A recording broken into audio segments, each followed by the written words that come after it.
See, the Dowdy house was still standing, but this is a replacement house for the original one. The original one suffered from termites and was built over. And here's Reuben's family.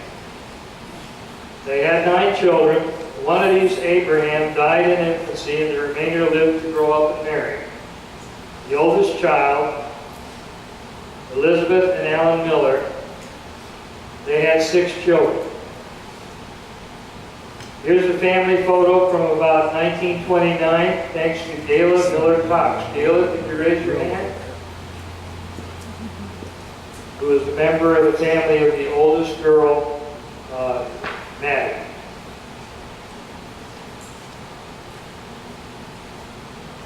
Second child was Samuel Yoder, shown here with his wife and 4 children, his mother-in-law, and a nephew. He married Emma Loophole, the daughter of a Dumfries minister, and joined the Dumfries Church. They had a farm of 89 acres, and he served the term of office as Newberry Township Assessor in LaGrange County. Let me go backwards, because I was going to do something here. Could the Elizabeth Yoder Miller and Alan Miller family please stand up?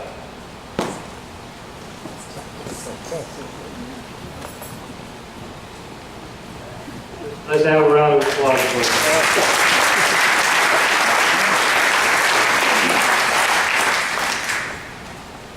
And now could the Samuel Yoder family please stand up?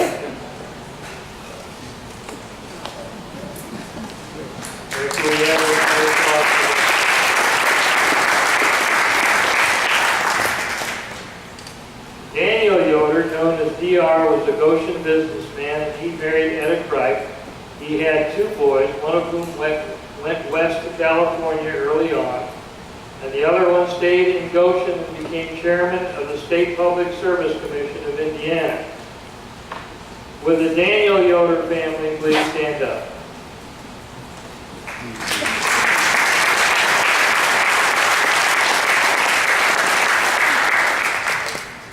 Daughter Mary married Albert Powell and had only 1 child, James, who went on to have 7 daughters, one of whom, Catherine Hosteller of Shipshewana, is with us today. Would Mary Yoder Powell family please stand up?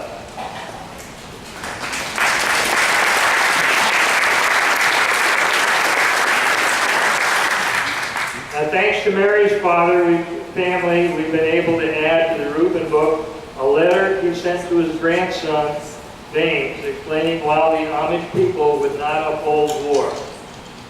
We also have the wonderful story by Catherine's sister, Betty Christner, about her grandmother's pin, which she is wearing in this photo. Betty retells the story, heard from her grandmother many times, of how about a day in 1868, 8-year-old Mary made a trip to town with her father. While he attended the business, she was allowed to look at the merchandise in the stores.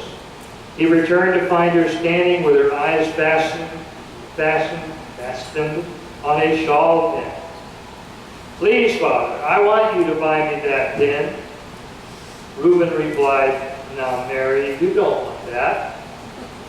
She said, "Oh, but Father, I do want it more than anything I've ever seen." We don't know how long they stood there, but for some reason, that soft-hearted Amishman bought the pin on that day 145 years ago. And Mary treasured it and wore it on special occasions the rest of her life.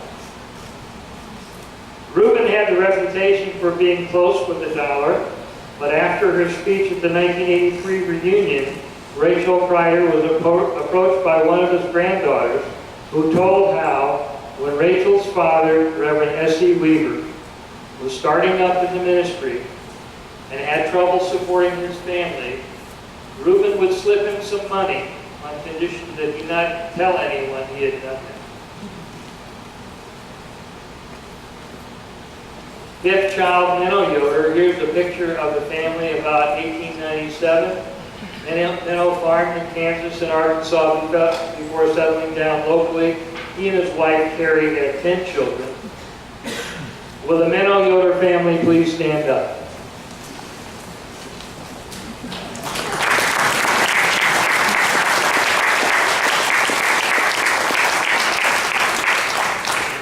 Menno had a love affair with cement, and over 100 years ago, he and his sons built the octagonal barn, which some of you visited this morning. Here's a picture of Menno and Carrie and their children. In 1983, Menno's oldest son, Olin, told about his grandparents. Quote, "Since I worked and lived there 2 summers, I recall some peculiarities of his and Grandma. Grandparents did not want any pictures taken of them. Uncle Levi told how he set a camera on the wood box when Grandma was out of her chair and out of the room, expecting with a time exposure to get Grandma's picture, but he failed to get it. Reuben always took a drink of water when he had eaten half his meal. I had not noticed this when he finally told us.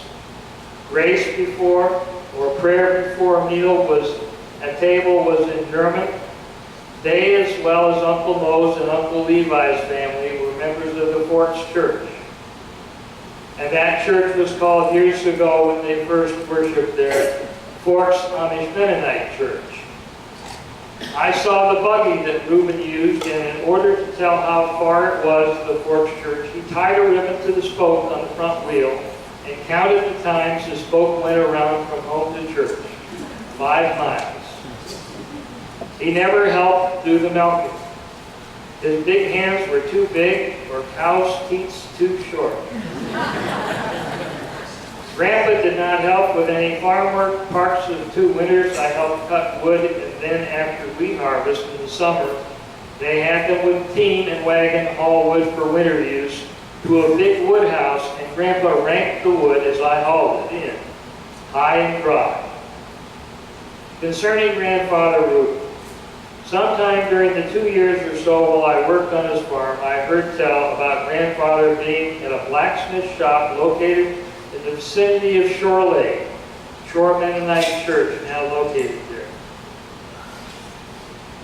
This man told how he saw Reuben pick up the blacksmith's anvil by the pointed end with one hand and carry it across the shop. He did not tell how much it weighed. The 6th child of Reuben and Harriet was Mose Yoder, pictured here, but not necessarily at the home that he lived at in later years. Mose and Katie were to have 7 children. Would members of the Mose Yoder family please stand up?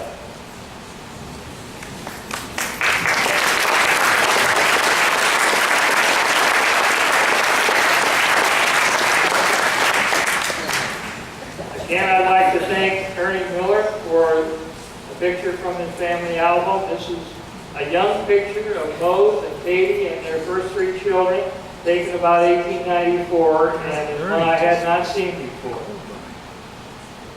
We can also thank Connie Brown for this picture of Mose's family at a September 1937 reunion in Elkhart. Mose's 5th child, Ira Yoder, remembered his grandfather and described him as having been about 6 feet tall with a very large frame, similar to that of 5th son Peter. Large bones with extremely big hands. Ira recalls how they rotate crops. Corn, oats, always clover, pasture 1 year, and start back over with oats.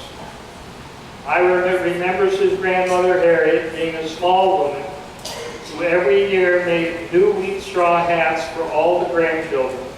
And in the fall she'd wash the wool and weave and make woolen mittens for the children, for hand and thumb. Ira remembers his grandfather as old, white-haired, with a standard Amish beard, no mustache, and about as bald on top as his youngest son Levi would be. Reuben and Harriet's 7th child, Peter, married Amelia Vance. They were to have no children, but they led a very interesting life, which attracted the attention of his nephews and nieces and of their children. Peter was the first in the family to get a university degree. His studying at the University of Chicago in Gothenburg, Germany, earning a doctorate in agricultural chemistry. Pete and Amelia took a trip around the world, and he took many photos of their adventures. He worked for the U.S. Department of Agriculture as a station chief in Utah and New Orleans, and then in Washington, D.C., where he died in 1929. The last child of Reuben and Harriet, born in 1877, was Uncle Levi. Many of you knew him. How many in this room knew Levi and Wilma Yoder?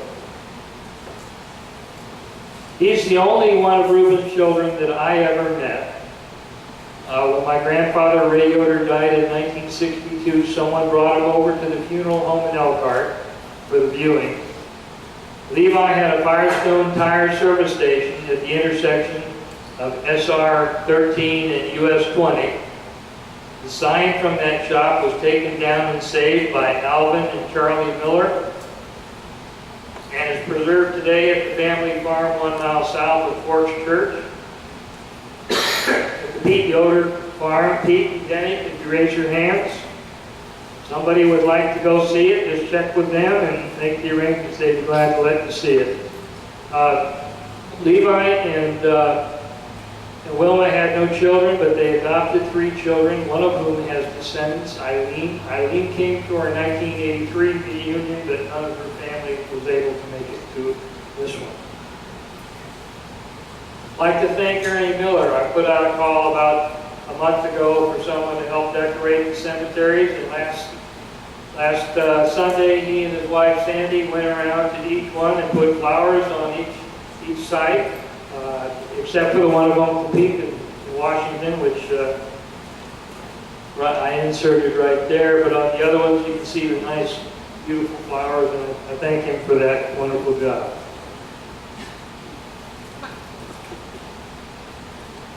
In 1908, Reuben sold his farm, and he and Harriet went to live with Mose at the home that is now owned by Carol and Roberta Miller, and which some of you visited yesterday.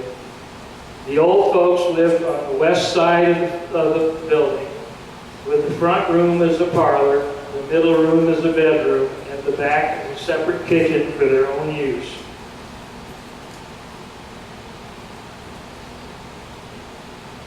Here's the room that served as the bedroom.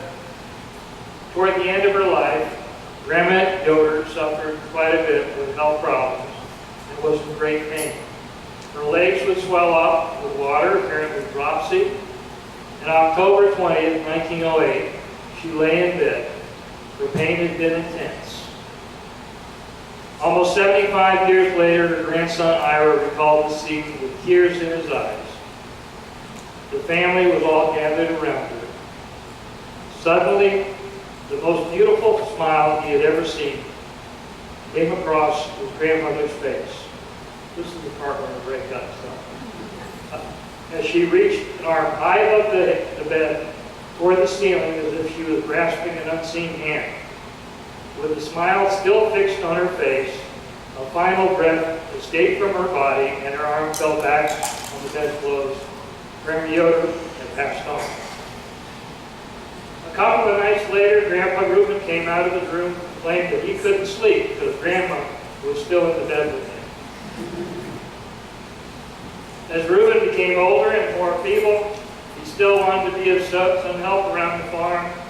Ira related how Reuben would be outside in a straw hat, cutting weeds, pausing from time to time to wipe beads of sweat from his head with his red bandana.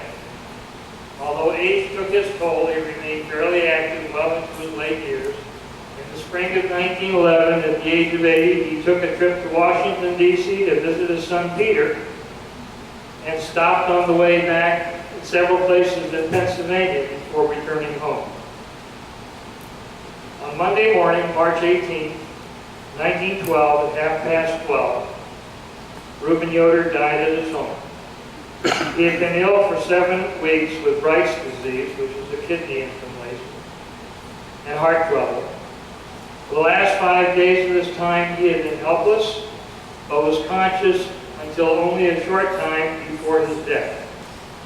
Reverend S.E. Weaver, Rachel Kreider's father, and Bishop D.D. Miller would officiate at his funeral from the Forks Church, just as they had for Harriet 4 years before. In the words of one local obituary supplied by Catherine Hostiller, quote, "He always endeavored to choose the best way, and he lived a life worthy to pattern after. He was a strong Christian man and member of the Amish Mennonite Church, and took special pains to always be present at the church services.